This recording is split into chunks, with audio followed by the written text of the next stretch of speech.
Donc aujourd'hui, on parle du début de la société Schott.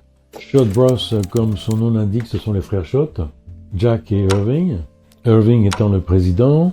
Ce sont deux businessmen qui sont nés aux États-Unis, deux parents russes et émigrés au début du siècle.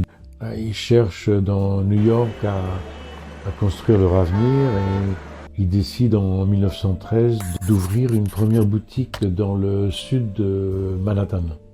Ce sont des gens intelligents, comme on va le deviner par la suite. Ils vont commencer par, tout simplement, ça va être le marché des imperméables. New York, vous savez, c'est une ville, il peut beaucoup pleuvoir, donc imperméable.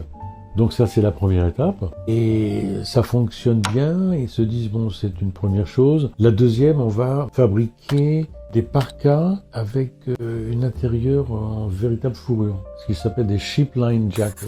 De fil en aiguille, ils vont s'intéresser au cuir. Ils vont créer des modèles qui vont séduire la ville de New York. Et peu à peu, on est dans les années 20, et ils sont contactés par un distributeur de motos, distributeur qui s'appelle Beck, qui vendait des motos, mais il voulait aussi avoir un rayon de blousons techniques. En 1928, il va designer le Perfecto.